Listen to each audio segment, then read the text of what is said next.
దేశానికి వెన్నెముక రైతన్న.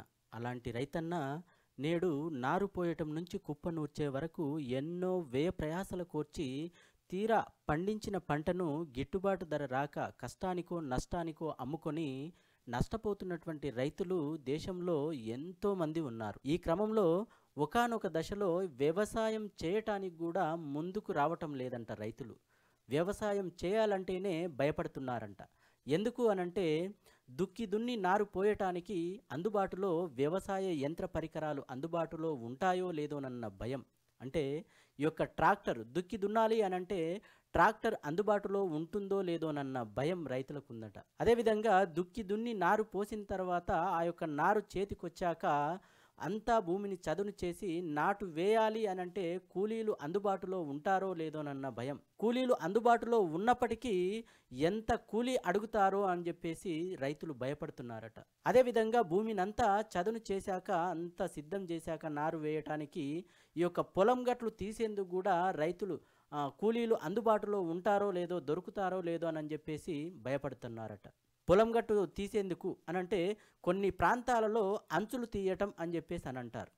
ఇట్లా కూలీలు దొరుకుతారో లేదో అని చెప్పేసి భయం. అదేవిధంగా తీరా నాటు వేసిన తర్వాత ఈ యొక్క ఎరువులు అంటే పంట అనేది ఏపుగా మంచిగా పెరగటానికి ఎరువులు జల్లాలి. ఆ యొక్క ఎరువులు కొనేందుకు కూడా చేతిలో డబ్బులు ఉంటాయో లేదోనన్న భయం. తీరా పంట వేసిన తర్వాత ఈ యొక్క కలుపు తీసేందుకు కూడా కూలీలు అందుబాటులో ఉంటారో లేదో, కూలీలు దొరుకుతారో లేదోనని చెప్పేసి రైతులు భయమట. తీరా నాటు వేసిన తర్వాత తీరా పంట చేతికొచ్చే సమయానికి ఈ యొక్క చీడ పురుగు దాడి చేయటంతో పంట ఎక్కడ నష్టం చేస్తుందో అని చెప్పేసి పురుగు మందు జల్లాల్సిన అవసరం కూడా ఉంటుంది. మరి ఆ యొక్క పురుగు మందు కొనాలి అనంటే సమయానికి చేతిలో డబ్బులు ఉంటాయో లేదోనన్న భయం రైతులకు. తీరా పంట చేతికి వచ్చిన తర్వాత కూడా కోసిన తర్వాత కుప్ప నూర్చిన తర్వాత ఆ యొక్క పంటను తీసుకెళ్లి మార్కెట్లో అమ్ముకుందామంటే గిట్టుబాటు ధర వస్తుందో లేదోనన్న భయం. ఇన్ని భయాల కోర్చి తీరా ఒక రైతు నారు పోయటం నుంచి కుప్ప నూర్చే వరకు కూడా ఇట్లాంటి వ్యయ ప్రయాసలు కోర్చి తీరా పంట పండించిన తర్వాత కూడా గిట్టుబాటు ధర వస్తుందో లేదోనన్న భయంతో ఈ యొక్క రైతులు వ్యవసాయం చేయటానికి కూడా ముందుకు రావటం లేదు అని చెప్పేసి వార్తలైతే వినబడతా ఉన్నాయి. ఈ క్రమంలో రైతు నష్టపోకూడదు, రైతు దేశానికి అన్నం పెట్టే రైతన్న, అట్లాంటి రైతన్నకు ఎంతో కొంత ఆర్థిక సహాయాన్ని పెట్టుబడి సాయంగా వ్యవసాయం చేసేటువంటి ప్రతి రైతుకు కూడా పెట్టుబడి సాయంగా కొంత సహాయాన్ని అందించాలి అని చెప్పేసి దేశంలోని కొన్ని రాష్ట్ర ప్రభుత్వాలు కొన్ని సంక్షేమ పథకాలు కూడా అమలు చేస్తున్నాయి. అందులో తెలంగాణ రాష్ట్రం ముందుంది. గత ప్రభుత్వ హయాంలో ఈ యొక్క రైతులకు ఎంతో కొంత సహాయం చేయాలి, రైతు పంట పండించి నష్టపోకూడదు, రైతు దేశానికి వెన్నెముక, రైతు దేశానికి అన్నం పెడతాడు, అట్లాంటి రైతుకు ఎంతో కొంత సహాయాన్ని అందించాలి, వ్యవసాయం చేయడానికి ముందుకొచ్చేందుకు అతనికి కొంత పెట్టుబడి సాయంగా అందిస్తే వ్యవసాయాన్ని చేయడానికి మరింత మంది రైతులు ముందుకొచ్చేందుకు అవకాశం ఉంటుంది అని చెప్పేసి గత ప్రభుత్వ హయాంలో రైతు బంధు పేరుతో ఈ యొక్క వ్యవసాయం చేసేటువంటి రైతులకు పెట్టుబడి సాయంగా రైతు బంధు పేరుతో ఈ యొక్క పెట్టుబడి సాయాన్ని అందజేయడం జరిగింది. ఇదే క్రమంలో తెలంగాణ రాష్ట్రంలో ప్రస్తుతం ఉన్నటువంటి ప్రభుత్వం కూడా గత ప్రభుత్వంలో అమలు చేసినటువంటి రైతు బంధు పథకాన్నే పేరు మారుస్తూ రైతు భరోసా పేరుతో ఈ యొక్క రైతులకు పెట్టుబడి సాయంగా ఇవ్వటం జరుగుతుంది. అయితే కొంత ఈ సమయానికి ఈ యొక్క రైతులకు సమయానికి ఆ యొక్క పెట్టుబడి సాయం అందకపోవటం వల్ల ఈ యొక్క వ్యవసాయం అనేది చేయటానికి రైతులు ముందుకు రావటం లేదు. దీంతో వ్యవసాయం అనేది తగ్గుతుంది అని చెప్పేసి కొన్ని వార్తలు అయితే వస్తున్నటువంటి నేపథ్యంలో కూడా ఒకసారి దాని గురించి ఒకసారి మనం ఆలోచన చేసినట్లయితే కూడా ఈ యొక్క పెట్టుబడి కింద దేనికి ఎంత ఖర్చు అవుతుంది, ఈ యొక్క ఖర్చులకు కూడా అంటే ప్రస్తుతం ఖరీఫ్ సీజన్ స్టార్ట్ అయిపోయింది, ఇప్పటికే కొంతమంది నాట్లు వేయడం కూడా జరుగుతుంది, కొంతమంది కూలీల కొరతతో ట్రాక్టర్ల యంత్ర పరికరాల కొరతతో కూడా ఎక్కడ అదును మించిపోతుందోనన్న భయం అనేది రైతుల్లో మొదలైందంట. మరి ఈ యొక్క నారు పోశారు, దుక్కి దున్నారు, నారు పోశారు, నారు పోసిన నారు చేతికి అందుతుంది. ఇప్పుడు చేతికి అందిన తర్వాత నారు వేయాలి కదా, నారు వేయాలి అనంటే సిద్ధం చేయాలి నారుమళ్లను అని చెప్పేసి అనుకుంటే యంత్ర పరికరాలు అవసరము. అదేవిధంగా నాటు వేయాలి అనంటే కూలీలు అవసరము. కూలీలు వస్తారో లేదో, ఒకవేళ వచ్చినా కూడా వాళ్ళకి ఎంత ఖర్చు అవుతుందో, ఎంత కూలీ ఎక్కువ అడుగుతారో అని చెప్పేసి రైతులు భయపడుతున్నారట. సో ఇట్లాంటి కొన్ని ఈ యొక్క చేతిలో డబ్బు లేకపోవడం వల్ల కూడా ఈ యొక్క రైతులనేది వ్యవసాయం చేయటానికి కూడా కొంతమంది ముందుకు రావటం లేదు అనే వార్తలైతే వినబడుతున్నటువంటి నేపథ్యంలో రైతులు ఈ యొక్క పెట్టుబడి ఎక్కువగా అవుతుంది. సీజన్ బట్టి కూడా ఈ యొక్క కూలీలు దొరకపోవటం వల్ల పక్క రాష్ట్రాల నుంచి కొంతమంది ఈ యొక్క కూలీలను రప్పించి నాట్లు వేయడానికి కానీ లేదంటే దుక్కి దున్నడానికి కానీ ఇట్లాంటి కూలీలను పక్క రాష్ట్రం నుంచి తెప్పించి వ్యవసాయం చేస్తున్నటువంటి పరిస్థితి కూడా ఉందంట. వాళ్ళకు ఐదో పదే మన ఒక రైతు వ్యవసాయం చేయకుండా వేరే పనికి వెళ్ళగలడా? వెళ్ళలేడు. అతనికి వచ్చింది వ్యవసాయం కాబట్టి వ్యవసాయాన్నే భూమిని నమ్ముకొని వ్యవసాయం కష్టానికో నష్టానికో ఎంత ఖర్చైనా కూడా వ్యవసాయం చేసి దేశానికి అన్నం పెడుతున్నాడు. సో అట్లాంటి రైతులు నేడు పెట్టుబడి ఎక్కువ ఖర్చు అవుతుందంట. అంటే ఈ యొక్క పెట్టుబడి అనేది ట్రాక్టర్ దుక్కి దున్నడానికి కానీ నాట్లు వేయటానికి కానీ పురుగు మందు జల్లడానికి కానీ రసాయన ఎరువులు జల్లడానికి కానివ్వండి పొలం గట్లు తీసేందుకు కానివ్వండి. అంటే కొన్ని చోట్ల ఈ పొలం గట్లు తీయడము అని చెప్పేసి అనంటే అంచులు తీయడం అని చెప్పేసి అని అంటుంటారు. అంటే చేతికి వచ్చిన పంటను కూడా వరి కోత కోయడానికి కానీ కుప్ప నూర్చడానికి కానీ కూలీల కొరత ఉండటం వల్ల కానీ రైతులు ఇట్లా వ్యవసాయం చేయటానికి ముందుకు రావటం లేదు అని చెప్పేసి వార్తలు అయితే ప్రధానంగా వినబడతా ఉన్నాయి. అయితే ఇందులో భాగంగానే ఖరీఫ్ సీజన్ మొదలయ్యింది అని చెప్పేసి అని అంటేనే రైతుల్లో ఒక భయం. మరి ఈ యొక్క ఖరీఫ్ సీజన్ వర్షాలు పడుతున్నాయి, మరి ఈ యొక్క దుక్కి దున్నాలి సాగు చేయాలి అని అంటే చేతిలో డబ్బులు ఉంటేనే మనం సాగు చేయగలం, వ్యవసాయం చేయగలము. మరి ఎట్లా అని చెప్పేసి రైతులకు సకాలంలో ఈ యొక్క బ్యాంకులు రుణ సంస్థలు కానివ్వండి బ్యాంకులు సకాలంలో రుణాలు ఇవ్వకపోవటం వల్ల కానివ్వండి చిన్నకారు రైతులు సన్నకారు రైతులు ఎంతోమంది ఈ యొక్క నార్మల్లు సిద్ధం చేసుకొని కూడా నెలలు గడిచి కొందరు నాట్లు కూడా వేసుకోవటం లేదు. కూలీల కొరతతో కూడా ఈ యొక్క వ్యవసాయం భూములు ఉన్నటువంటి వాళ్ళు వ్యవసాయ పనుల కోసం అని చెప్పేసి అదును చూసి వర్షాలు పడటంతో కూడా కొంతమంది చదును చేసుకోవటము. చదును చేయాలనంటే కూడా ట్రాక్టరు అందుబాటులో కూడా ఉండాలి కదా. అందుబాటులో లేకపోతే కూడా చదును చేయడానికి కూడా అవకాశం ఉండదు. లేదంటే కొన్ని ప్రాంతాల్లో కూడా ఎద్దుల సహాయంతో కూడా భూమిని చదును చేయడానికి కూడా అవకాశం ఉంటుంది. మరి అట్లాంటి పరిస్థితి కూడా లేనటువంటి వాళ్ళు ఉన్నటువంటి వాళ్ళ చుట్టూ తిరుగుతున్నారట.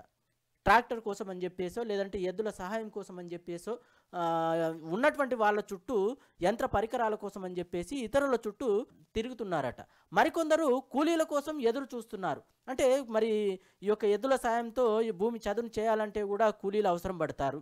లేదు అనంటే భూమి చదును చేయాలి లేదంటే భూమి సిద్ధంగా చేసుకున్నటువంటి వాళ్ళు నాటు వేయాలి అనంటే కూలీలు అవసరం పడతారు. మరి ఎట్లా అని చెప్పేసి రెడీగా సిద్ధంగా పెట్టుకొని కూడా కూలీల కోసం వెతుకుతున్నారట. కూలీలు దొరకపోవడంతో కూడా ఇతర రాష్ట్రాల నుంచి కొంతమందిని పక్కనే ఉన్నటువంటి రాష్ట్రాల నుంచి కొంతమందిని అక్కడి నుంచి తీసుకొచ్చి 10 రూపాయలు ఎక్కువైనా పర్వాలేదు చేసిన పనిగా మనకు బ్రతుకు తెరువు అనేది వ్యవసాయమే కాబట్టి ఒక 10 రూపాయలు ఎక్కువైనా పర్వాలేదు అని చెప్పేసి ఇతర రాష్ట్రాల నుంచి కూడా కొంతమంది కూలీలను అక్కడి నుంచి తీసుకొచ్చి ఈ పొలాల్లో నాటు వేయటము ఈ యొక్క వ్యవసాయం చేయడానికి సిద్ధమవుతున్నారట కొంతమంది. సో ఉదాహరణకు ఈ యొక్క పెట్టుబడి ఏదైతే ఉందో ఈ దుక్కి దున్ని నారు వేయటం కానీ ట్రాక్టర్ దున్నటానికి కానివ్వండి లేదంటే పొలం గట్లు తీసేందుకు కానీ అంచులు తీసేందుకు కానివ్వండి రసాయన ఎరువులకు కానివ్వండి లేదంటే కలుపు మందుకు కానివ్వండి నాట్లు వేసే కూలీల ఖర్చులకు సంబంధించి కానివ్వండి పురుగు మందు జల్లేందుకు కానివ్వండి లేదంటే వరి కోత యంత్రానికి సంబంధించి కానీ ఉదాహరణకు ఒక జిల్లాలో ఒక ఎకరానికి ఎంత పెట్టుబడి వస్తుంది అనేది ఒకసారి మనం చూసినట్లయితే ఇక్కడ ప్రధానంగా ఒక వార్త చూద్దాము. ఆ వార్తలో ఏముందనేది కూడా మనం తెలుసుకునే ప్రయత్నం అయితే చేద్దాం. ఇక్కడ చూడొచ్చు, పెట్టుబడి పెరగగా హలదారి దిగులుగా యంత్రాలు కూలీల కొరతతో ముందుకు కదలని సాగు అంటూ ఇక్కడ వార్త ఇవ్వటం జరిగింది. ఈ యొక్క ప్రధానంగా ఈ యొక్క వార్త యొక్క సారాంశం ఏంటి అనేది ఒకసారి మనం చూసినట్లయితే పెట్టుబడి అనేది వ్యవసాయం చేయటానికి ఒక రైతు నారు పోయటం నుంచి కుప్ప నూర్చే వరకు ఏ ఖర్చులు ఉంటాయో అనేది ఇక్కడ ఈ యొక్క వార్తలో కూడా ఇవ్వటం జరిగింది. మరి ఈ యొక్క పెట్టుబడి అనేది దుక్కి దున్ని నారు పోయటం నుంచి కూడా కుప్ప నూర్చే వరకు ఎంత ఖర్చు వస్తుందో ఆ యొక్క ఖర్చుతోనే కూలీలు దొరకపోవటం కానివ్వండి యంత్రాల కొరత కానివ్వండి ఇట్లాంటి వాటితో వ్యవసాయం అనేది సాధారణం కంటే చాలా తగ్గిపోతుంది అనే కోణంలో ఈ యొక్క వార్త అనేది ఇవ్వటం జరిగింది అన్నట్టు. ప్రధానంగా ఆ యొక్క సమయానికి అంటే బ్యాంకులు, రుణ సంస్థలు ఏవైతే ఉన్నాయో ఆ యొక్క సమయానికి ఈ యొక్క రైతులకు పంట రుణాలు అని చెప్పేసి కూడా ఇవ్వటం జరుగుతుంది. కానీ కొన్ని రుణ సంస్థలు కూడా సమయానికి ఆ యొక్క పంట రుణాలు ఇవ్వకపోవటం వల్ల కూడా రైతుకు ముందుకు రావటం లేదు అనే వార్తలు కూడా వినబడుతున్నాయి. ప్రధానంగా ఇంతకుముందు మనం చూసిన వార్తలో కూడా అది కూడా ఒక అంశంగా ఉందన్నట్టు. అదేవిధంగా మరి ప్రభుత్వమైన ఈ యొక్క రైతు భరోసా పేరుతో ఏదైతే పెట్టుబడి సాయంగా రైతులకు అందజేస్తుందో ఆ యొక్క పెట్టుబడి సాయాన్ని కూడా సకాలంలో అందజేసినట్లయితే రైతులు కూడా ముందుగానే అన్ని ఏర్పాట్లు చేసుకొని సిద్ధమవుతారు, వ్యవసాయం చేయటానికి కూడా ముందుకొస్తారు అని చెప్పేసి ప్రధానంగా ఈ యొక్క వార్తలో ఇవ్వటం జరిగింది. ఉదాహరణకు ఉమ్మడి మహబూబ్ నగర్ జిల్లా, తెలంగాణ రాష్ట్రంలో ఈ యొక్క ఉమ్మడి మహబూబ్ నగర్ జిల్లాలో ఒకసారి చూసినట్లయితే ప్రధానంగా ఉమ్మడి జిల్లా వ్యాప్తంగా కూడా దాదాపుగా 7 లక్షల ఎకరాల్లో కూడా ఈ యొక్క వరి అనేది సాగు అవుతుందంట. మరి ఇందులో కూడా 80% మంది యంత్రాలు, కూలీలపై ఆధారపడి ఈ యొక్క నాట్లు వేస్తారట. మరో 20% వచ్చేసి ఎద్దుల సాయంతో పంటలు వ్యవసాయం చేస్తారు అని చెప్పేసి అయితే ఇందాక మనం చూసినటువంటి వార్తలో ఇవ్వటం జరిగింది. అయితే ప్రస్తుతము ఈ యొక్క ఖరీఫ్ సీజన్ ప్రారంభమైనటువంటి నేపథ్యంలో ఈ యొక్క వరి తుకాలు, నాట్లు వేసేటువంటి స్థితిలో ప్రస్తుతం అయితే అన్ని చోట్ల కూడా వర్షాలు కూడా పడ్డాయి. అందరూ కూడా తుకాలు, నాట్లు వేసేటువంటి పరిస్థితిలో అందుకు సిద్ధంగా ఉన్నారు. మరి పెద్ద రైతులకైతే సొంత యంత్రాలు ఉంటాయి. వాళ్ళు సొంతంగానే వాళ్ళ యొక్క యంత్ర పరికరాలతో వాళ్ళ యొక్క భూములను దున్నుకొని చదును చేసుకొని వరి నాట్లు వేసుకోవటం జరుగుతూ ఉంది. కానీ కొన్ని చోట్ల ఈ యొక్క సన్నకారు రైతులు, చిన్నకారు రైతులు ఎవరైతే ఉంటారో ఈ యొక్క అద్దెకు అంటే కిరాయి చెల్లించి సాగు చేపట్టాల్సిన అవసరం అయితే కొన్ని ఏరియాల్లో ఉంటుంది. చాలామంది రైతుల వద్ద కూడా యంత్ర పరికరాలు అన్నీ కూడా ఉండకపోవచ్చు. సకాలంలో ఎద్దుల సాయంతో వ్యవసాయం చేసే వాళ్ళు కూడా సమయానికి దొరక్కపోవచ్చు. ఇట్లాంటి పరిస్థితిలో కూడా రైతులు కిరాయి చెల్లించి కూడా కొంతమంది ఎక్కువ కిరాయి చెల్లించి కూడా కొంతమంది వ్యవసాయం చేపడుతున్నటువంటి పరిస్థితి కూడా ఉంది. వాస్తవానికి ఒక్కో ఎకరానికి సుమారుగా 22,000 నుంచి 25,000 వరకు ఒక రైతుకు ఒక ఎకరానికి పెట్టుబడి ఖర్చు అవుతుందంట.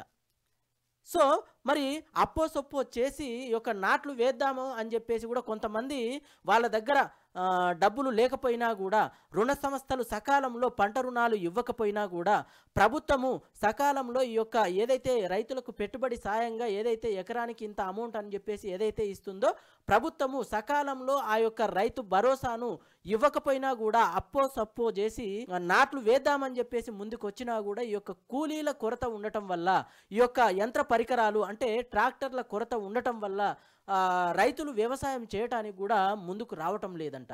ఒకవేళ ముందుకు వచ్చినా కూడా యంత్ర పరికరాలు, ట్రాక్టర్లు అందుబాటులో ఉన్న కూలీలు కూడా దొరకపోవటం, అంటే యంత్ర పరికరాలతో ఈ యొక్క ట్రాక్టర్తో భూమిని చదును చేసుకొని నారుమల్లు వేసి నారు చేతికి వచ్చిన తర్వాత నారు వేయాలి అనంటే కూలీలు అవసరం పడతారు కదా, ఆ కూలీలు కూడా దొరకడం లేదంట. కూలీలు దొరికినా కూడా ఒక్కొక్కరికి అంటే సాధారణ పరిస్థితుల్లో కూలీ మామూలుగా ఒక 500 నుంచి 600 అడగొచ్చు. మరి ఖరీఫ్ సీజన్ స్టార్ట్ అయింది కాబట్టి అందరూ కూడా ఈ యొక్క వ్యవసాయ పనులు ప్రారంభిస్తారు.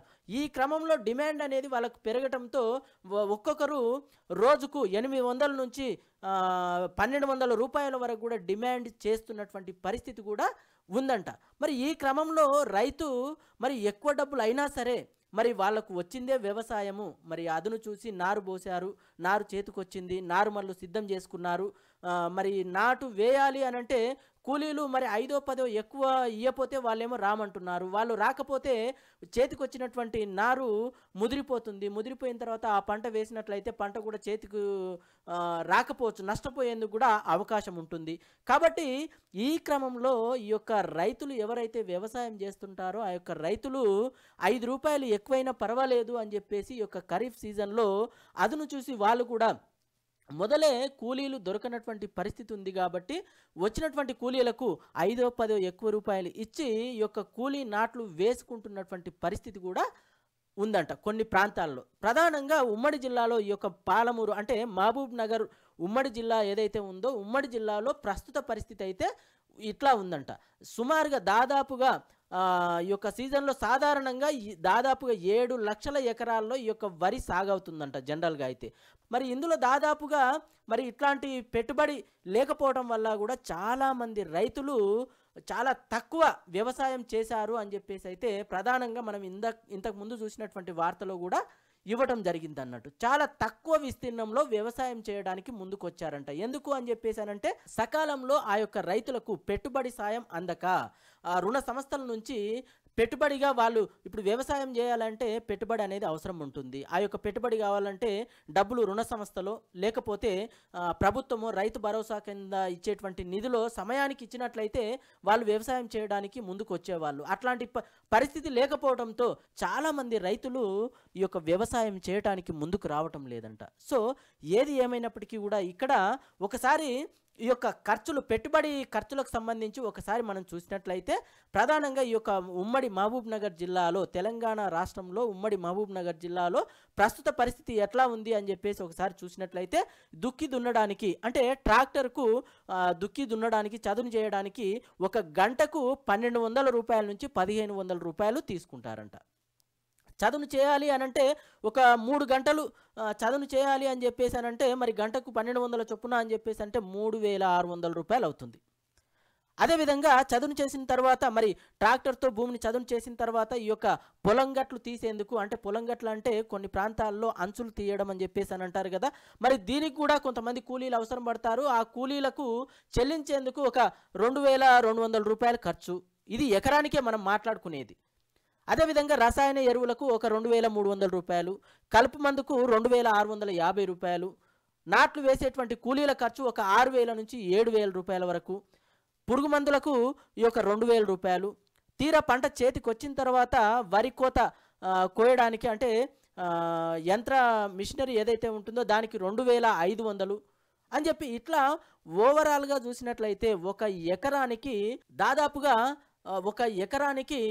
22,000 నుంచి 25,000 రూపాయలు ఖర్చు వస్తుంది అని చెప్పేసి అన్నట్టుగా ప్రధానంగా వార్తలు అయితే వినబడతా ఉన్నాయి. సో ఈ నేపథ్యంలో కూడా రైతులు చాలామంది కూడా ఈ యొక్క కూలీలు దొరకపోవటము, ఈ యొక్క యంత్ర పరికరాలు అందుబాటులో ఉండకపోవటం కానివ్వండి, చేతిలో సమయానికి రుణ సంస్థలు పంట రుణాలు ఇవ్వకపోవటం వల్ల కానివ్వండి, లేదంటే ప్రభుత్వం ఇచ్చేటువంటి రైతు భరోసా కింద ఇచ్చేటువంటి పెట్టుబడి సాయంగా ఇచ్చేటువంటి అమౌంట్ అనేది సమయానికి ఇవ్వకపోవటం వల్ల కానివ్వండి, కొంతమంది రైతులు ఈ యొక్క వ్యవసాయం చేయటానికైతే ముందుకు రావటం లేదు అని చెప్పేసి వార్తలు అయితే ప్రధానంగా వినబడతా ఉన్నాయి. ఈ నేపథ్యంలో ఈ యొక్క సమస్యలను కూడా అధిగమించేందుకు కూడా అధికారులు కూడా కొన్ని సూచనలు కూడా చేస్తున్నారు. పెట్టుబడి ఎక్కువ ఖర్చు కాకుండా పెట్టుబడి ఖర్చులు తగ్గించుకోవాలి అనంటే నూతన పద్ధతులు కూడా అవలంబిస్తే మనకు కొంత పెట్టుబడి తగ్గేందుకు కూడా అవకాశం ఉంటుంది. నూతన పద్ధతులు అవలంబించాలి. కూలీల మీదనే ఆధారపడకుండా చిన్నపాటి యంత్రాల సహాయంతో కూడా మనము ఈ యొక్క వ్యవసాయం చేయడానికి చిన్నపాటి యంత్రాలు ఉపయోగపడతాయి. మరి కూలీలు దొరకనటువంటి పరిస్థితిలో కూడా ఈ యొక్క చిన్నపాటి యంత్రాలను కూడా వినియోగించుకొని పెట్టుబడిని తగ్గించేందుకు అవకాశం ఉంటుంది అని చెప్పేసి కూడా అధికారులు ఈ యొక్క రైతులకు సూచిస్తున్నారు. అదేవిధంగా సాధ్యమైనంత వరకు కూడా సొంతంగా పనులు చేసుకుంటే ఈ యొక్క ఖర్చులు కూడా తగ్గిపోతాయి. సాగుతో పాటు పాడి, చేపలు పెంపకము, కూరగాయలు కూడా పండిస్తే కొంత అంతా కూడా కూలీల మీదనే ఆధారపడకుండా ఈ యొక్క పెట్టుబడి కూడా తగ్గటానికి కూడా అవకాశం ఉంటుంది. కాబట్టి ప్రత్యామ్నాయ పంటలు కూడా వేసినట్లయితే ఈ యొక్క కూలీలతో అవసరం లేకుండా కూడా కొంత యంత్ర పరికరాలతో కూడా మనం వ్యవసాయం చేసుకోవడానికి పెట్టుబడిని తగ్గించుకునేందుకు కూడా అవకాశం ఉంటుంది అని చెప్పేసి రైతులకు ఈ యొక్క వ్యవసాయ అధికారులు కూడా సూచిస్తున్నటువంటి పరిస్థితి అయితే ఏది ఏమైనప్పటికీ కూడా ఈ యొక్క ప్రస్తుత పరిస్థితిలో రైతులు వ్యవసాయం చేయాలి అని చెప్పేసి అనంటే వాళ్లకు పెట్టుబడి అనేది ఎంతో ముఖ్యం.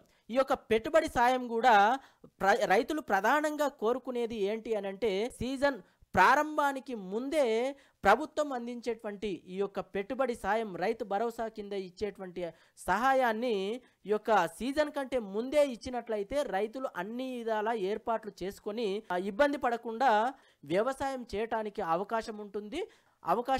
కాబట్టి ప్రభుత్వాన్ని కోరేది రైతులు ఒకటే, సరైనటువంటి సమయానికి రుణ సంస్థల నుంచి కానీ ప్రభుత్వం అందించేటువంటి ఈ యొక్క రైతు భరోసా కింద ఇచ్చేటువంటి పెట్టుబడి సాయంగా ఏదైతే ఇస్తుందో ఆ యొక్క అమౌంట్ను కానీ సరైన సమయానికి అందజేయాలి అని చెప్పేసి రైతులు కోరుకుంటున్నారు.